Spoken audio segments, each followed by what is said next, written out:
あ、僕いるんだ。本当？見えないでしょ？どこにいるのかな？見えないよ。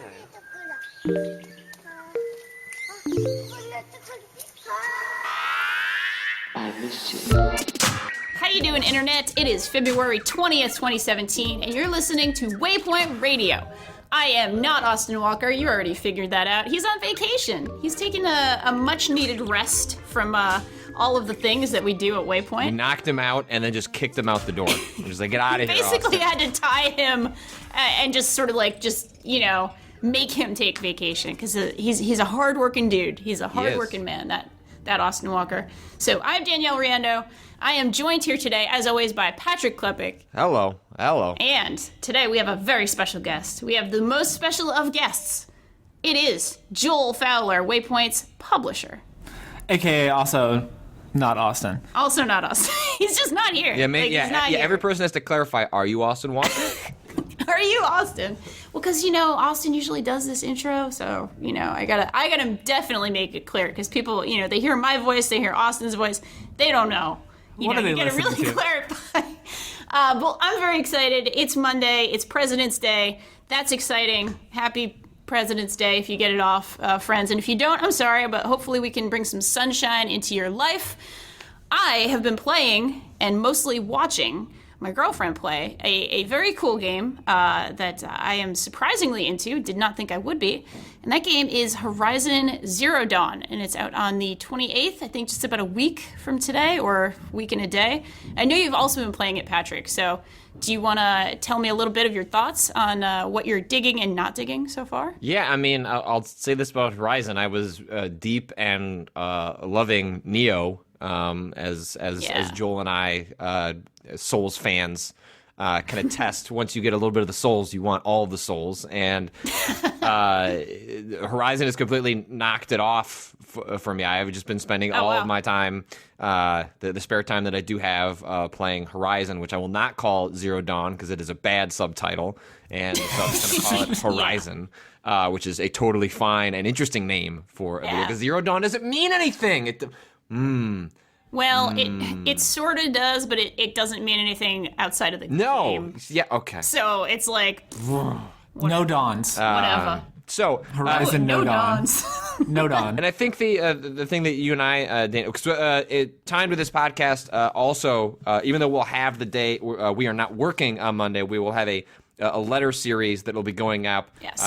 Probably in a two-part, because me, you, Austin, and Mike are all playing the game. Yeah. So it'll probably get spread throughout the week. But the thing that has captured me, especially in the early hours, is just been the world. It's been the mythology they're setting up, the space that you're in. I was immediately captured by the original trailers and announcement of this game, because robot dinosaurs, like, ha, you got me, game. Like, the rest of this could be junk, and you've already got me on your basic premise. And I don't tend to sort of keep up with every trailer that comes out for a game. I try to maintain some element of surprise as much as I can, given that it's my job to sort of keep up with things. But I don't know if this was in the marketing for the game and I didn't notice it, or it was something they were keeping sort of contained away. But I'm just taken by this world that has like a lot of religion in it. Has some really interesting social hierarchies that have women at the top. There are a lot of people of color in this game. It sets up a really fascinating world that invites a lot of questions that I am curious to find the answers for, or to fill in the gaps on my own. I'm shocked that for a series that this studio worked on before called Killzone, like they worked on a series called Killzone that had very little narrative depth. I didn't play the last one, so excuse me if somehow they found a way to tell a super interesting story in the last Killzone game that they made, a series called Killzone. They killed the zone. Things change when you become woke, and it sounds like the new game is well, I don't know if they brought on writer, whatever happened, whatever they did, they have built a really fascinating world that I want to be in, and it's as much as I'm enjoying traversing and climbing and fighting robot dinosaurs, I still find, at least in the early like the first 10 hours or so that I'm playing, I found myself captured by the world they've built and me wanting to know more about the present world. I'm curious how you feel about this, Danielle. Yeah. I'm far more interested in the world I'm in than what the game seems to want me to learn answers about, which is the world that was before whatever techno-apocalypse resulted in this mixture of tribal society and technology that it's left itself in. Yeah, I completely agree with that. It's a really fascinating and rich world, like you're saying, and it's never as satisfying to find out exactly what happened to something. And this is like a post apocalypse. It's like, yeah, the apocalypse happened in them, but still there are humans, and then there's also obviously all these machines and that sort of thing. I am experiencing this game mostly by watching my girlfriend play it, which is a pretty awesome way, I think, actually, to experience this game because the world is so interesting and rich and fun, and I can kind of, take the controller every now and then, obviously, when she's like, all right, I need to go do a thing, and I'm like, all right, I'm going to go screw around and play around and sort of, poke around and fight dinosaurs for a little while, that sort of thing. I was immediately drawn in by the intro, even, because I was actually quite worried about this game. Austin and I actually did a little stream a couple of weeks ago where we looked at like a couple of hours of the gameplay, basically, and it seemed really self-serious, and it seemed really open world fatigue-y, if that's a term. I just Totally. made it up. I made it a term, fatigue-y. It seemed like a very, Far Cry with a totally different vibe to it, basically. And I was worried going in because I thought, hey, if this is a game about robot dinosaurs, being self-serious is going to suck. Like, that is not the vibe I think of when I think robot dinosaurs. And then, of course, obviously, I was worried about, you're going to have to just do a lot of collect-a-thon type stuff to get anywhere in the game. So when the intro started, and it's like this really incredibly tender and heartfelt experience between Rost, who is sort of your father, especially at the beginning of the game. He's sort of a guy who's an outcast who also takes you in. You're this little girl who is an outcast because you find out all the stuff later.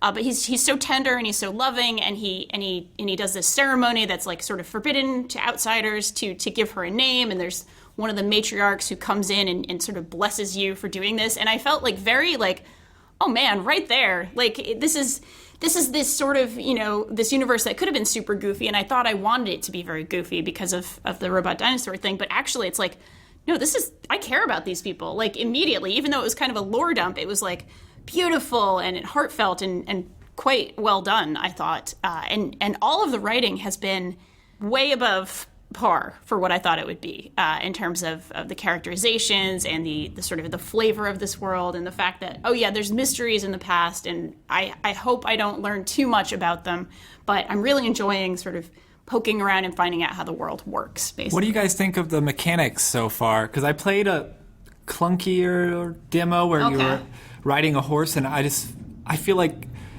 I don't know, you probably know better than I do, but are there any really great horse mechanics out there? Because The Witcher is all right. Witcher's got some pretty good horses. Best, but it's got roach. Zelda's usually got some pretty good horses. Yeah. Zelda horse is good. Yeah. The Witcher horse, the same as the Red Dead horse, I often run into trees, right? Skyrim horse is great because the Skyrim horse will go wherever you want him to go. Like off go. cliffs. Oh, the Skyrim horse. Especially off cliffs. Yeah, it gives no fucks. But I did like the mechanics. I found myself circling whatever the battle I was doing was. It kind of encourages you to run around and like strafe as you're shooting and tethering. But that was one quick level, and they're like, you're done. I've liked so far, and again, I have played less than I have sort of experienced watching secondhand, but I've loved how Tomb Raider inspired it feels, especially with all the climbing, with all the sort of running around and jumping, the traversal stuff. It feels more Tomb Raider than Far Cry to me in terms of the way it controls and the way it feels, and that was also a very good thing, because the most recent Tomb Raider game was on my Games of the Year list last year. I love that game. I think it's very tight and very well designed. How about you, Patrick? How do you feel about the game, mechanically speaking, thus far? I wish it had a lock-on, Sure. which it doesn't, because the way the combat works is you're often in these big open fields, and the dynamics they set up for the creatures that you're encountering are a lot of really small ones who are fast, and then a big one that you're kind of slowly trying to take down, and you're setting up traps throughout the world, and you'll pull back your bow, and then if you click the right stick, you can briefly slow down time because they're encouraging you to hit certain weak spots. Like, so if you take a fire arrow and shoot it at like someone's gas canister on their back, you can cause that to explode, and it can not only do a bunch of damage to that individual creature, but then it might be able to hit a bunch of creatures around you. And I just find a lot of the time, and maybe this is the souls in me speaking, but that, like, especially when I'm dealing with like one big creature, I just find it difficult to get out of the way and to wrangle the camera in the way that I want, when if I could just have it locked on to the creature in front of me, I have a better time kind of sort of like setting that up. But generally speaking, I like the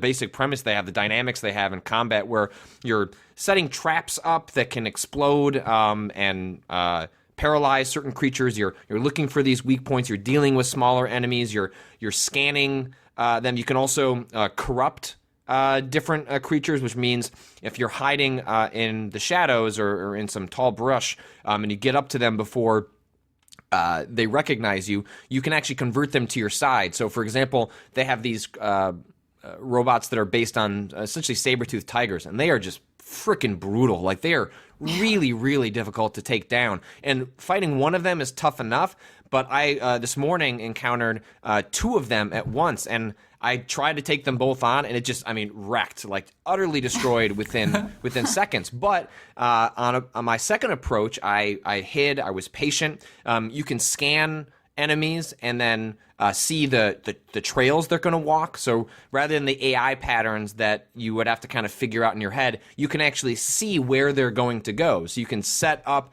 ambushes, you can set up traps where they're going. And I set myself up behind a rock, waited for one of the saber-tooths to come around, corrupted them, then shot an arrow at the other saber-tooth, which then triggered them to start fighting. And so while the two of them were fighting, I was able to shoot fire arrows in the weak spots of this one saber-tooth, and then he exploded. I collected the loot off of him, and then I ran away while that other saber-tooth was corrupted and confused. And that was like a really fun, interesting way awesome. to deal with that fight. As long, you can just shoot your arrows, but I think the game really encourages you to try and take advantage of all the stuff that you have at your disposal. And on the demo, there were a lot of different arrows and bows to select from. Are you finding it like feels pretty smooth as you're running into? Yeah, it's not super overwhelming. Yeah. Like, the game slows down when you're switching weapons, so it gives you a second to sort of scan an enemy if you've forgotten what their weak point is or what element they're weak to.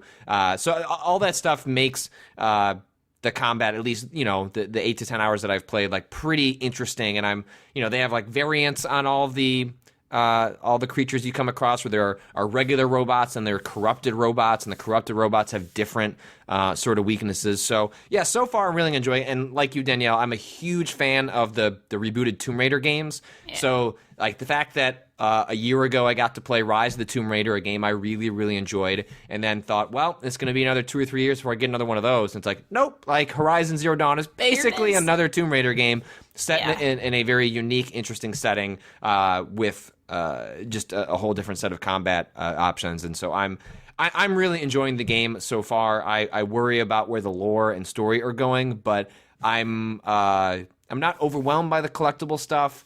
I don't think they super overwhelm me with it. I mean, one of the ways they set up the collectibles is that they don't do anything for you unless you collect a set of them. So, for example, you can find like these, they call them ancient vessels, because you don't know that like they're cups and stuff like that, like or like the ancient jewelry you can find in the game are watches, but like no one knows what a watch is. And so you can find these collectibles, but they don't mean anything unless you get the whole set, and that usually means anywhere between 5 to 15. So it's like, if you look at that and go, I don't want to touch that, then just ignore it and don't worry about it, because the game has enough for you to do without delving into all the collectible stuff. Yeah, so this was my first E3 ever, this last year. Oh, cool. All right. And this was the trailer that stood out to me. Sure. And the last game I followed from like seeing the first trailer to, just like you were saying, Patrick, like actually followed everything they released, was The Division. which I Okay. was ultimately disappointed with. Sure. So I'm really happy, and I've had to like log out of our Discord chat because you guys, all three of you, logged out. all three now of we you know. are playing this, and you're like, oh my god, this area, what do I do here? And Yeah. Austin's talking about a lot of the peaks and valleys he's experiencing, and I'm just like, no, you know. I need to go in. You know, you could do the marketing materials, but then not the actual heavy chat here. Yeah, I'm really excited. This will be I didn't play the rebooted Tomb Raiders. You should. I definitely will. Yeah, I'll put that on the list. At least the most recent one. In terms of gameplay, it's pretty. The story itself, it's funny. That's the area where Rise of the Tomb Raider I thought was somewhat lacking, because the story was a little bit nonsensical, and here it's like, oh, this is like a really cool world and potentially a really cool story, but with a lot of these mechanics. So Well, and even if the lore and the answers to like why did the world become this way, even if that stuff doesn't pan out, the game has already successfully established like a lot of really interesting characters and societal dynamics that I find fascinating and I'm interested to learn more about. So I'm not so worried. Like a lot of games or a lot of stories, this happens for mythology building and in all sorts of media. This isn't exclusive to video games. Like if the only thing that's going to make it satisfying is the answer to that big question, and the big question in Horizon is like, how did the world become this way? Like they're it's not like you get a cinematic at the beginning that's like, and here's how the world became this way. Like it's clearly a core answer that you're going to get some form of during the course of the game. If that's all you have, and if that doesn't work out, then it's a core failing of the storytelling because they didn't have a great answer for that one thing. But Horizon has already dodged that bullet, because even if that doesn't pan out, I care about so many other things that it won't retroactively taint the experience, because I'm having fun going on side quests and learning about these different dynamics between outcasts and the different tribes, and how women fit into that hierarchy. That's interesting enough for me, regardless of how the rest pans out. Yeah, it would need to be a like Battlestar Galactica finale level of retconning of its own sort of of itself to be. Well, we can talk about that later. To me, it's like the one thing I feel that way about. Otherwise, I'm always on board with like, no, you know what? I was there for the characters, but man, all right. Well, that aside, I'm really excited for you, Joel. One of the reasons why I wanted to have you on today is because we're celebrating a victory in Joel's life. Joel beat Dark Souls 3. Yeah, speaking of big questions, speaking of big questions, It's an accomplishment. I'm super proud. That is not an easy thing to do. Yeah. and you were talking about Souls, like you were like, you get it, Joel. We're gonna jump back into this Souls-like game, but I expressed probably a giant sigh of relief for myself as well as my fiance for not having to hear this blood curdle, because it would inevitably be the character's blood curdle and then my blood curdle for losing 70 plus thousand you lost souls. 78,000 souls at one point. You told me that was one of the rougher ones. That was one of the rougher ones. That was in the archives in the very end. When you're hopping down, it was so dumb because it wasn't even to an enemy. It was just like hopping down to a pillar. Oh no! Because you can kind of platform down the level to get this like power up and bow and stuff. But I don't know. I don't know what your experience with Dark Souls is so much, Patrick. But is the pain part of what you appreciate? Yes. Yeah. And well, I mean, there are two ways of looking at it. I don't know if I necessarily say I'm a masochist, but what I appreciate is climbing the mountain.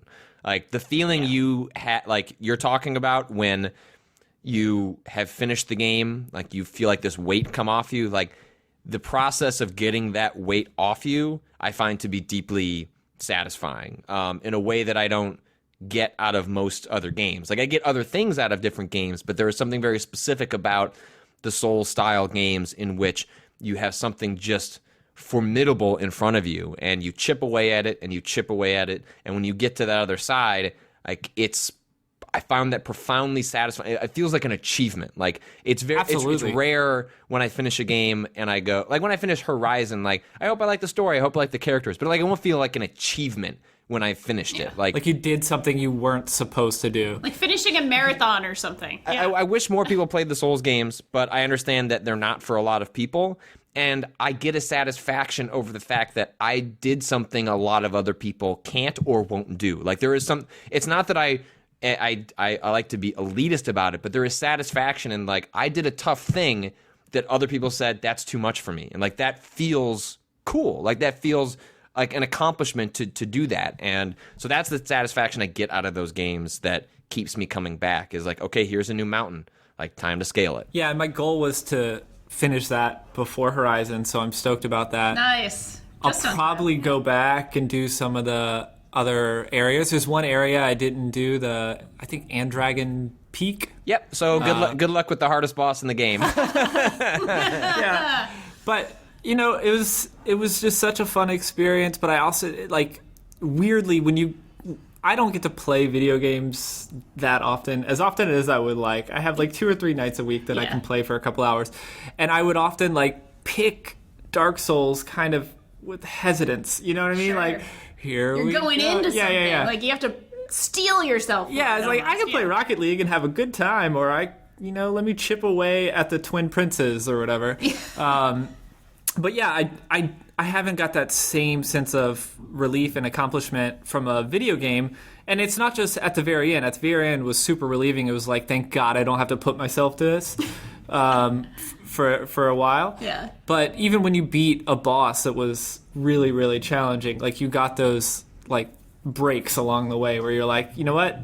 It's okay. I know what to do. And then you go into the next area and just inevitably get crushed immediately. But sure. My little dexterity character made it through, and I'll definitely explore the DLC stuff. I think after I've had take a break. Rest. First, I seriously think of finishing these games as finishing a marathon or something, like a brutal physical achievement almost in certain ways. So it's have your banana, put on your little space blanket, walk around feeling proud for a while, and then you can go back for more torture. I am very proud of you though. That is super rad and very exciting. And I think with that, we should take a little dip into the question bucket, a little dipsy. So Joel, is there a number that's on your mind? Do you have a number just imagined in there somewhere? I was trying to think of how many times I died in Dark Souls, but I don't know if we have that many questions. It's we have 100 and let's see. How many hours did it take you to finish the game? Yeah, that's a good one. That's a good 72. One. Okay. Oh, perfect. 72 is a number near and dear to all of our hearts, I feel like. It's a special number for us. It's a good waypoint number. I'm scrolling up for 72. Okay, 72 comes from Rhodes. Thank you for having a cool name that makes me think of my home state of Rhode Island. Good place, good coffee, milk. Hello, Danielle, Patrick, and Austin. I'm adding you in there. And Joel. Editorial done. My friends and I have started a conversational video game podcast, and I struggle with having meaningful things to say. The show is still finding its groove, but I'm often baffled at some of the stuff that comes out of my mouth when I'm trying to say things other than it's good, it's interesting, or it feels good. I want to describe the aspects I like rather than call it a positive experience. We're inspired by Waypoint's why we play motif, but it's weirdly difficult to understand why we feel a certain way. For me, our show actually ends up helping me understand why I feel the way I do because I'm forced to talk about it. It's usually a long, rambling journey to get there. I'd like to be more prepared going in. I guess my question is, do you ever feel silly after things you say on a podcast?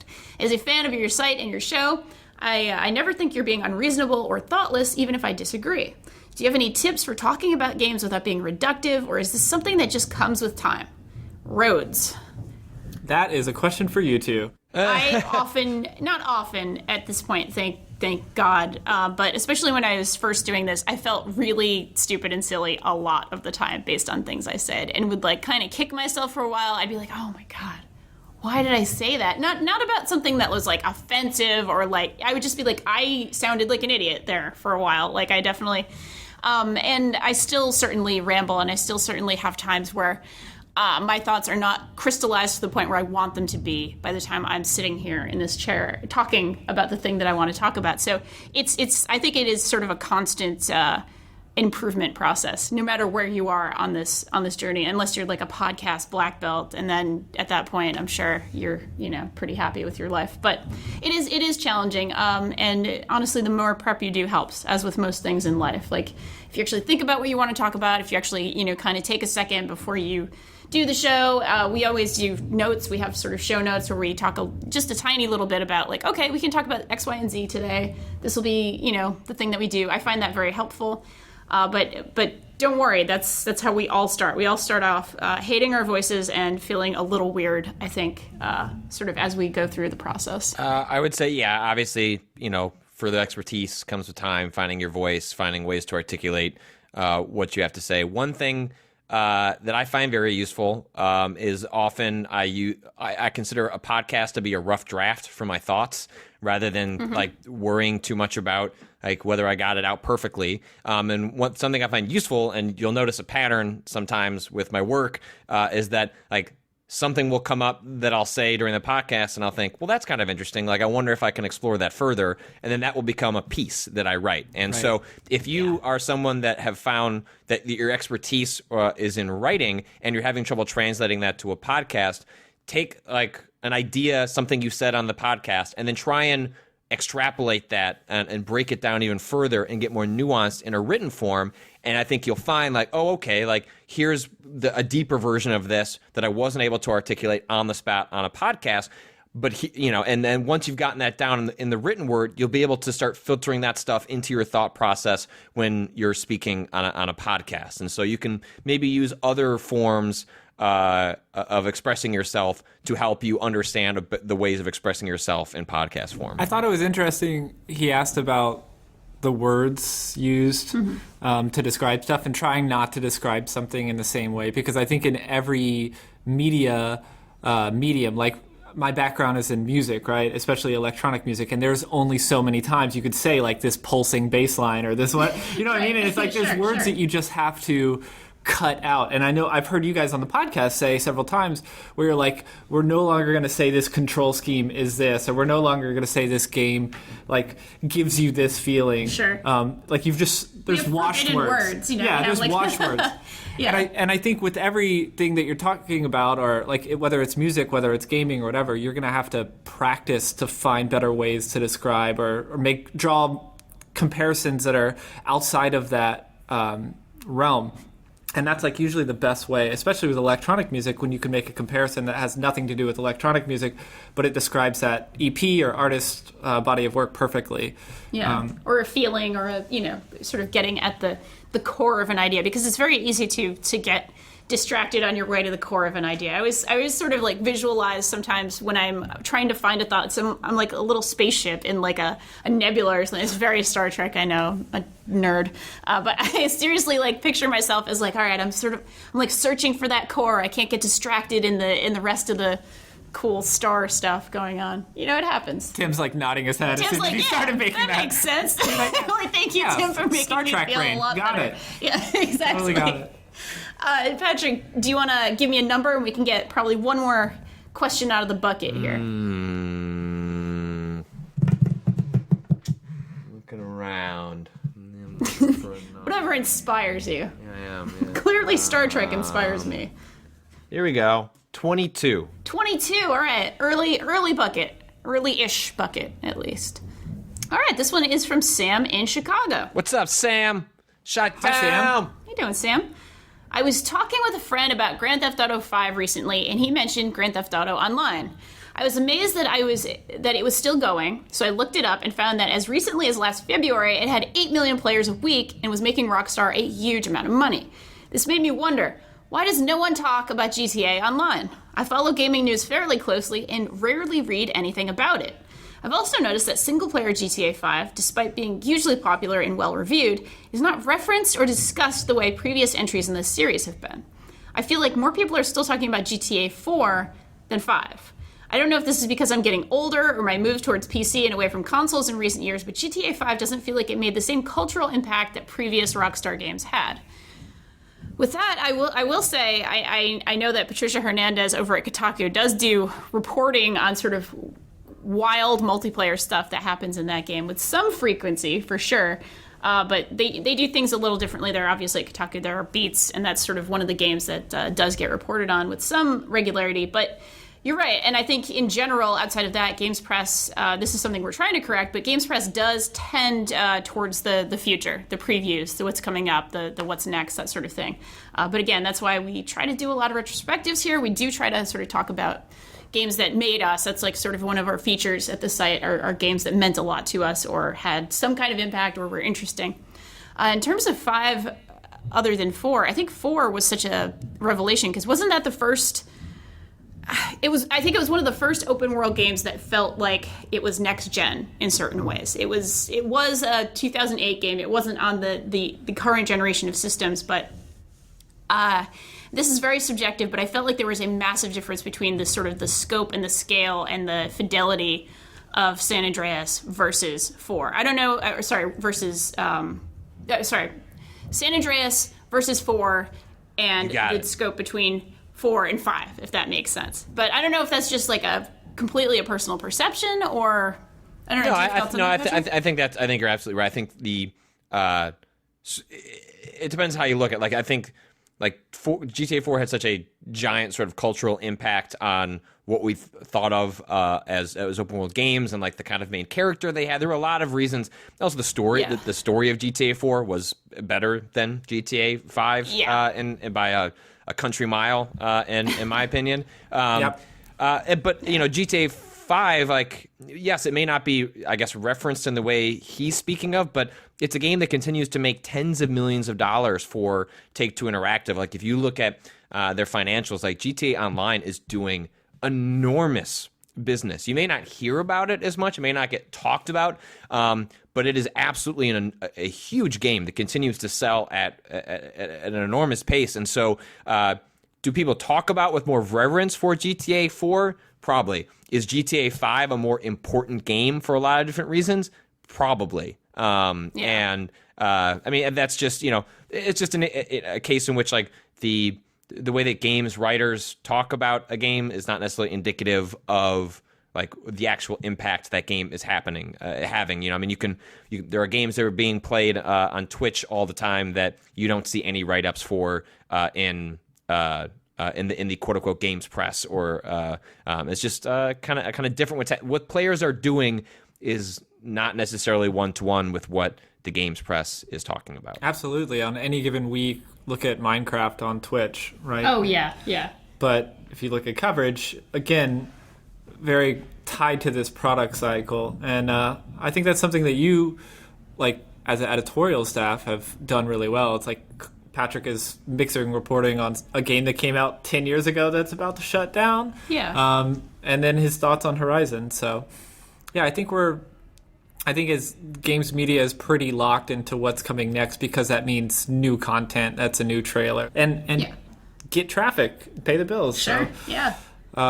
But yeah, if you talk to anyone from Rockstar, they're very excited about what they're releasing in GTA 5. And have you tried the new Heist? And I think that game, for me, suffered awkward release in between console generations. Sure, right? Because I got really into it, and then was supposed to just wait and rebuy it and transfer everything over. A year later, basically. Yeah, almost, with a lot of that stuff. Yeah, I think that makes a lot of sense.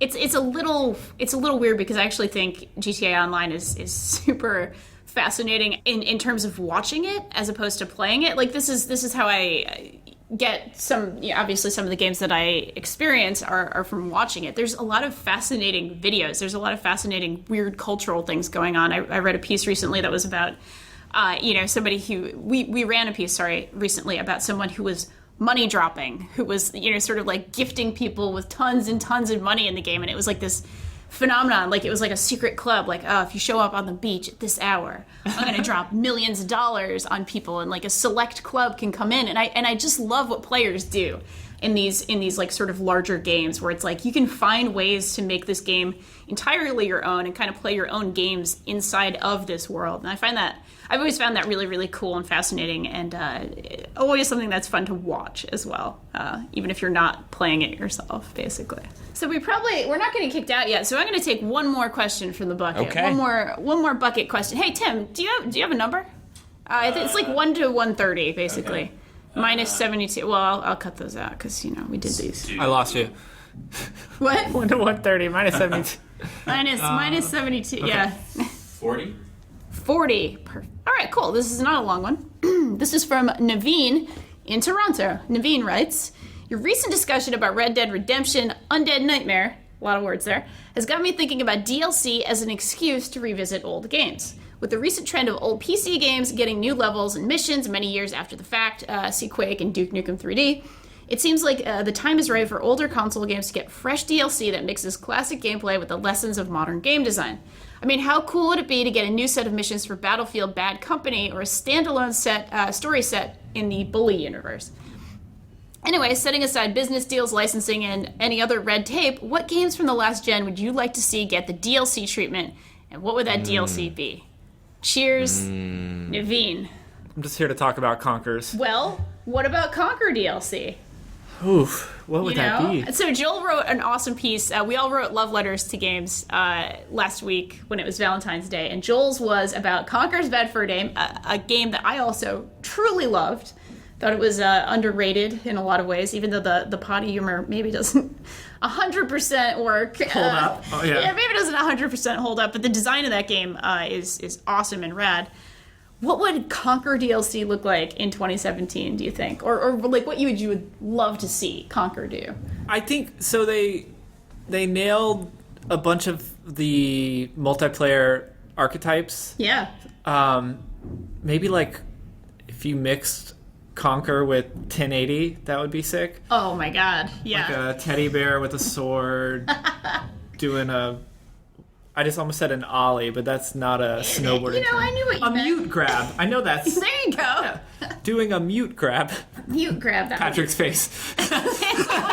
What is this? Patrick, how about you? Is there an older game that you think would be really nice to play some cool DLC in your dream world? Yeah, I mean, The Legend of Zelda Majora's Mask is one of my favorite games of all time, and it's a world that I desperately wish Nintendo would revisit. I feel like there are everything about the characters and that whole specific slice of Zelda history is something that it was a real treat to revisit it when they did the 3DS update, and I've always just wished at some point they'd get desperate enough or run out of enough ideas. They're like, let's just do another one of those and go back to Majora's Mask. And so that's if I could get DLC, if I could get anything in the world of Majora's Mask, I would take it. So that's what I'm playing through on the 3DS now. Oh, perfect! For the first time. Oh, that's such a treat. It's my favorite Zelda game. Well, it interchanges occasionally with Wind Waker. I love them both. All of you, I was like, what should I get on 3DS? And I think all three of you were like Majora's Mask. And within 10 minutes, I was like, what the fuck is going on with this Zelda game? Yeah. But it's super awesome. Yeah. I was going to say, if I could choose, I'll stick with the N64 scheme here, which works. If I could get some DLC, some new levels for Mario 64, that would be really, really fun. With the same mechanics, the same sort of really rich and awesome moveset that Mario has in that game, but with maybe like a little nicer camera, potentially, and, just go whole hog. Like some of that really, really great sort of tight and interesting platforming that was close to perfected in that game. That would be amazing. Let's make that happen, Nintendo. What do you say? For all of these, well, Rare, whatever. They can get back in bed. It'll be fine. I think, you figured out how we could all play Conkers here, so we should do that soon. We should definitely do that. We're Conker stream coming up one of these days. It'll be great. Do you like the newer Mario Kart games with the glider? Love them. Okay. Yeah. Although I still think Diddy Kong Racing is one of the best kart racing games of all time. But I guess that's a topic for another day. Most likely, we are actually getting kicked out now, so that's a perfect time. Thank you so much, Joel, for being here. Really appreciate it. Where can people find you on the internet? I am at Free Magic, Perfect. and I don't have a Joel Writer Games. That's Facebook. all right. I don't even talk about that one anymore. So Free Magic on Twitter, awesome. Patrick, thank you for being here.